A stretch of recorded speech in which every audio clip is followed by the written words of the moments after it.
Psaume 56, au chef des chantres, sur colombe des térébintes lointains, hymne de David, lorsque les Philistins le saisirent à Gath.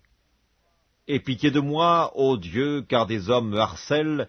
Tout le jour ils me font la guerre, ils me tourmentent. Tout le jour mes adversaires me harcèlent. Ils sont nombreux, ils me font la guerre comme des hautains. Quand je suis dans la crainte, en toi je me confie. Je me glorifierai en Dieu, en sa parole. Je me confie en Dieu, je ne crains rien. Que peuvent me faire des hommes? Sans cesse, ils portent atteinte à mes droits. Ils n'ont à mon égard que de mauvaises pensées. Ils complotent, ils épient, ils observent mes traces, parce qu'ils en veulent à ma vie. C'est par l'iniquité qu'ils espèrent échapper. Dans ta colère, ô Dieu, précipite les peuples. Tu comptes les pas de ma vie errante. Recueille mes larmes dans ton outre. Ne sont-elles pas inscrites dans ton livre? Mes ennemis reculent au jour où je crie. Je sais que Dieu est pour moi. Je me glorifierai en Dieu, en sa parole. Je me glorifierai en l'Éternel, en sa parole. Je me confie en Dieu, je ne crains rien. Que peuvent me faire des hommes? Ô Dieu, je dois accomplir les vœux que je t'ai faits. Je t'offrirai des actions de grâce, car tu as délivré mon âme de la mort. Tu as garanti mes pieds de la chute, afin que je marche devant Dieu à la lumière des vivants. Psaume 57, au chef des chantres, ne détruis pas, hymne de David, lorsqu'il se réfugia dans la caverne, poursuivi par Saül. Aie pitié de moi, ô Dieu, aie pitié de moi, car en toi mon âme cherche un refuge. Je cherche un refuge à l'ombre de tes ailes, jusqu'à ce que les calamités soient passées. Je crie au Dieu très haut, au Dieu qui agit en ma faveur. Il m'enverra du ciel le salut, tandis que mon persécuteur se répand en outrage. Dieu enverra sa bonté et sa fidélité. Mon âme est parmi des lions. Je suis couché au milieu de gens qui vomissent la flamme, au milieu d'hommes qui ont pour dents la lance et les flèches, et dont la langue est un glaive tranchant. Élève-toi sur les cieux, ô Dieu, que ta gloire soit sur toute la terre. Ils avaient tendu un filet sous mes pas, mon âme se courbait. Ils avaient creusé une fosse devant moi, ils y sont tombés. Mon cœur est affermi, ô Dieu, mon cœur est affermi. Je chanterai, je ferai retentir mes instruments. Réveille-toi, mon âme, réveillez-vous, mon luth et ma harpe. Je réveillerai l'aurore, je te louerai parmi les peuples, Seigneur, je te chanterai parmi les nations, car ta bonté atteint jusqu'aux cieux et ta fidélité jusqu'aux nues. Élève-toi sur les cieux, ô Dieu, que ta gloire soit sur toute la terre. Psaume 58, au chef des chantres, ne détruis pas, hymne de David. Est-ce donc en vous taisant que vous rendez la justice? Est-ce ainsi que vous jugez avec droiture, fils de l'homme? Loin de là, dans le cœur vous consommez des iniquités, dans le pays c'est la violence de vos mains que vous placez sur la balance. Les méchants sont pervertis dès le sein maternel, les menteurs s'égarent au sortir du ventre de leur mère. Ils ont un venin pareil au venin d'un serpent, d'un aspic sourd qui ferme son oreille, qui n'entend pas la voix des enchanteurs, du magicien le plus habile. Ô Dieu, brise-leur les dents dans la bouche. Éternel, arrache les mâchoires des lionceaux, qu'ils se dissipent comme des eaux qui s'écoulent, qu'ils ne lancent que des traits émoussés, qu'ils périssent en se fondant comme un limaçon, sans voir le soleil, comme l'avorton d'une femme. Avant que vos chaudières sentent l'épine, verte ou enflammée, le tourbillon l'emportera. Le juste sera dans la joie à la vue de la vengeance, il baignera ses pieds dans le sang des méchants, et les hommes diront « Oui, il est une récompense pour le juste, oui, il est un Dieu qui juge sur la terre. » Psaume 59, au chef des chantres, ne détruis pas, hymne de David, lorsque Saül envoya cerner la maison pour le faire mourir. Mon Dieu, délivre-moi de mes ennemis, protège-moi contre mes adversaires, délivre-moi des malfaiteurs et sauve-moi des hommes de sang, car voici, ils sont aux aguets pour m'ôter la vie. Des hommes violents complotent contre moi sans que je sois coupable, sans que j'aie péché, ô Éternel. Malgré mon innocence, ils courent, ils se préparent. Réveille-toi, viens à ma rencontre et regarde. Toi, Éternel, Dieu des armées, Dieu d'Israël, lève-toi pour châtier toutes les nations. N'aie pitié d'aucun de ces méchants infidèles, ils reviennent chaque soir, ils hurlent comme des chiens, ils font le tour de la ville.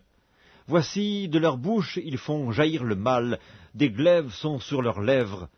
Car qui est-ce qui entend? Et toi, Éternel, tu te ris d'eux, tu te moques de toutes les nations, quelle que soit leur force, c'est en toi que j'espère, car Dieu est ma haute retraite. Mon Dieu vient au-devant de moi dans sa bonté, Dieu me fait contempler avec joie ceux qui me persécutent. Ne les tue pas, de peur que mon peuple ne l'oublie, fais-les errer par ta puissance et précipite-les, Seigneur notre bouclier. Leur bouche pêche à chaque parole de leurs lèvres, qu'ils soient pris dans leur propre orgueil. Ils ne profèrent que malédiction et mensonges. Détruis-les dans ta fureur, détruis-les, et qu'ils ne soient plus. Qu'ils sachent que Dieu règne sur Jacob jusqu'aux extrémités de la terre. Ils reviennent chaque soir, ils hurlent comme des chiens, ils font le tour de la ville. Ils errent çà et là, cherchant leur nourriture, et ils passent la nuit sans être rassasiés. Et moi, je chanterai ta force. Dès le matin, je célébrerai ta bonté, car tu es pour moi une haute retraite, un refuge au jour de ma détresse. Ô ma force, c'est toi que je célébrerai, car Dieu, mon Dieu, tout bon, est ma haute retraite. Psaume 60, au chef des chantres, sur le lys lyrique, hymne de David pour enseigner, lorsqu'il fit la guerre aux Syriens de Mésopotamie et aux Syriens de Tsoba, et que Joab revint et bâtit dans la vallée du sel 12 000 Édomites. Ô Dieu, tu nous as repoussés, dispersés, tu t'es irrité, relève-nous. Tu as ébranlé la terre, tu l'as déchirée, répare ses brèches, car elle chancelle.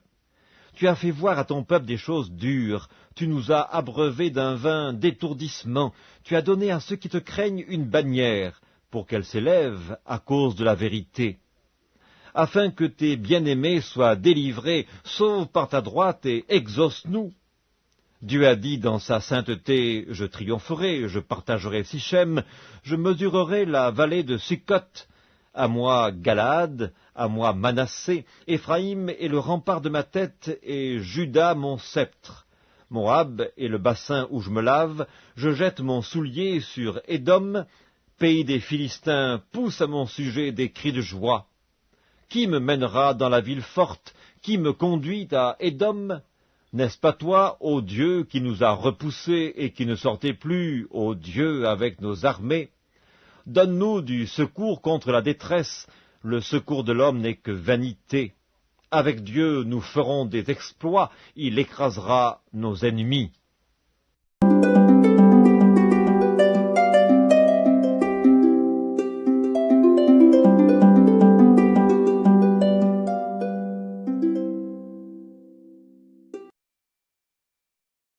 Évangile selon Jean, chapitre 6. Après cela, Jésus s'en alla de l'autre côté de la mer de Galilée ou de Tibériade. Une foule nombreuse le suivait, parce qu'elle voyait les miracles qu'il opérait sur les malades. Jésus monta sur la montagne, et là, il s'assit avec ses disciples. Or, la Pâque, la fête des Juifs, était proche. Jésus leva les yeux, vit qu'une foule nombreuse venait à lui, et dit à Philippe, « Où achèterons-nous des pains pour que ces gens aient à manger ?» Il disait cela pour l'éprouver, car il savait ce qu'il allait faire. Philippe lui répondit, « Les pains qu'on aurait pour 200 deniers ne suffiraient pas pour que chacun en reçoive un peu. » Un de ses disciples, André, frère de Simon-Pierre, lui dit, « Il y a un jeune garçon qui a 5 pains d'orge et 2 poissons. Mais qu'est-ce que cela pour tant de personnes ?» Jésus dit, « Faites asseoir ces gens. » Il y avait là, à cet endroit, beaucoup d'herbes.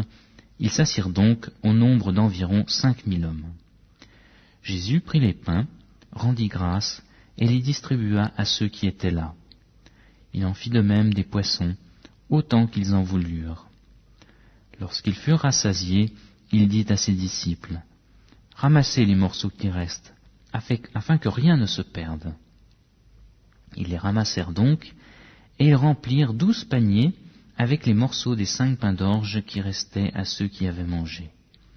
Ces gens, à la vue du miracle que Jésus avait fait, disaient « Vraiment, c'est lui le prophète qui vient dans le monde. » Jésus, sachant qu'ils allaient venir pour l'enlever et le faire roi, se retira de nouveau sur la montagne, lui seul.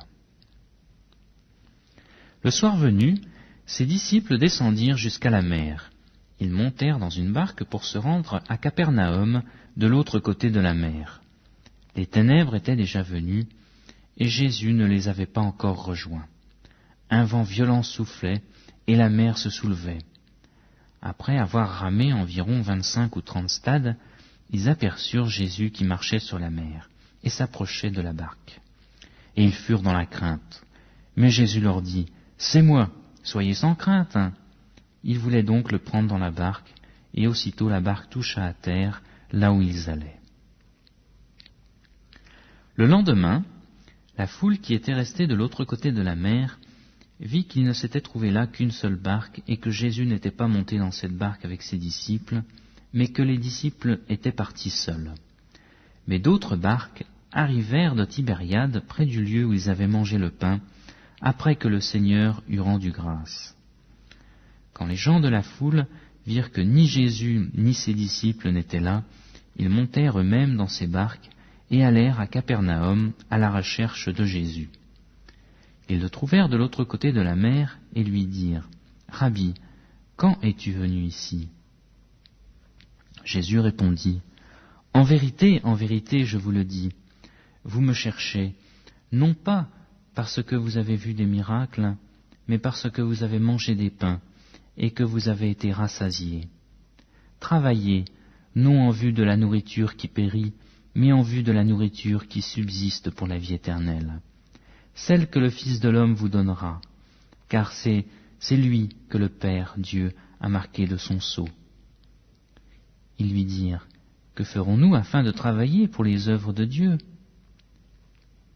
Jésus leur répondit, « Ce qui est l'œuvre de Dieu, c'est que vous croyez en celui qui l'a envoyé. » « Quel miracle fais-tu donc, lui dirent-ils, afin que nous voyions et que nous te croyions?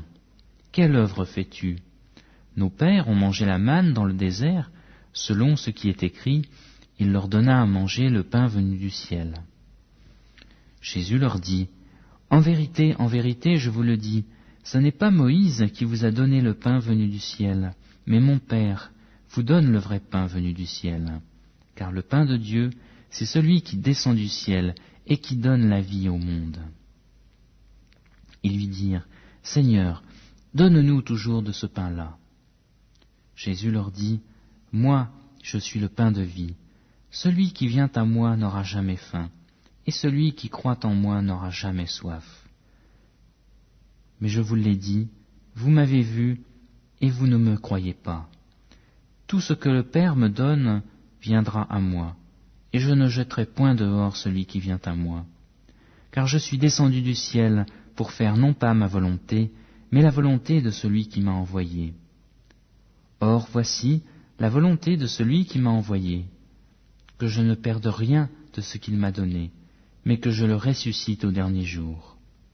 Voici en effet la volonté de mon Père, que quiconque voit le Fils et croit en lui ait la vie éternelle, et je le ressusciterai au dernier jour. » Les Juifs murmuraient à son sujet, parce qu'il avait dit, « Moi je suis le pain descendu du ciel. » Ils disaient, « Celui-ci n'est-il pas Jésus, le fils de Joseph, lui dont nous connaissons le Père et la Mère? Comment donc dit-il, « Je suis descendu du ciel » ?» Jésus leur répondit, « Ne murmurez pas entre vous. Nul ne peut venir à moi, si le Père qui m'a envoyé ne l'attire, et je le ressusciterai au dernier jour. Il est écrit dans les prophètes, ils seront tous enseignés de Dieu.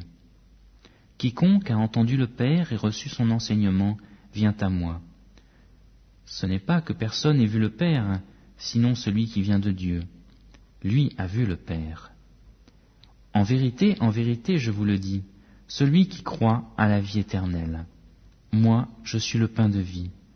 Vos pères ont mangé la manne dans le désert et ils sont morts.